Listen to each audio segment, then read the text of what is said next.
ኦሪት ዘሌዋውያን ምዕራፍ 17 እግዚአብሔርም ሙሴን እንዲህ ብሎ ተናገረው።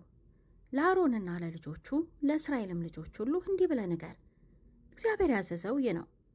እንዲህም አለ፣ ከእስራኤል ቤት ማናቸውም ሰው በሬ ወይም በግ ወይም ፍየል ቢያርድ በሰፈሩ ውስጥ ወይም ከሰፈሩ ውጭ ቢያርደው በእግዚአብሔር ማደሪያ ፊት ለእግዚአብሔር ቁርባን ያቀርብ ዘንድ ወደ መገናኛው ድንኳን ደጃፍ ባያመጣው ደሙ በዚያ ሰው ላይ ይቆጠርበታል።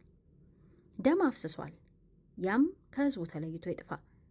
ስለዚህ የእስራኤል ልጆች በሜዳ የሚያርዱትን መሥዋዕታቸውን ወደ እግዚአብሔር ወደ መገናኛው ድንኳን ደጃፍ ያመጡታል።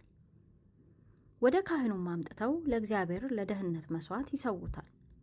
ካህኑም በመገናኛው ድንኳን ደጃፍ ባለው በእግዚአብሔር መሠዊያ ላይ ደሙን ይረጨዋል። ስቡንም ለእግዚአብሔር ጣፋጭ ሽታ እንዲሆን ያቃጥለዋል። መሥዋዕታቸውንም ደግሞ ተከትለው ላመነዘሩባቸው ለሰይጣናት አይሰዉም።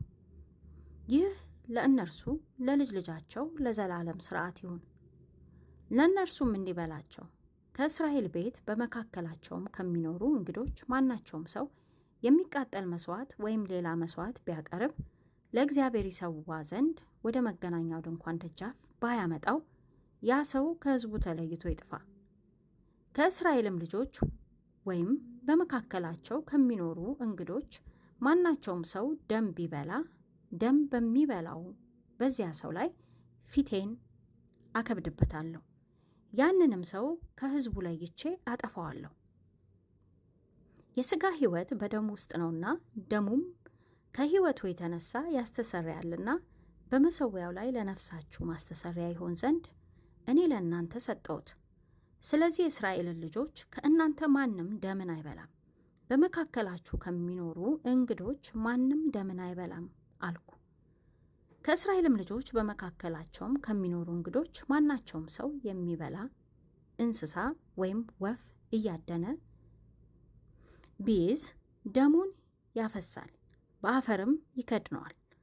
የሥጋ ሁሉ ሕይወትና ደሙ አንድ ነውና፣ ስለዚህ ለእስራኤል ልጆች የሥጋ ሁሉ ሕይወት ደሙ ነውና የሥጋውን ሁሉ ደም አትብሉ፣ የሚበላውም ሁሉ ተለይቶ ይጥፋ አልኋቸው።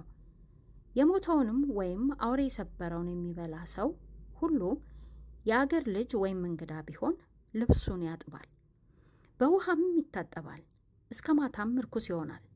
ከዚያም በኋላ ንጹሕ ይሆናል። ልብሱንና ገላውን ባያጥብ ግን ኃጢአቱን ይሸከማል።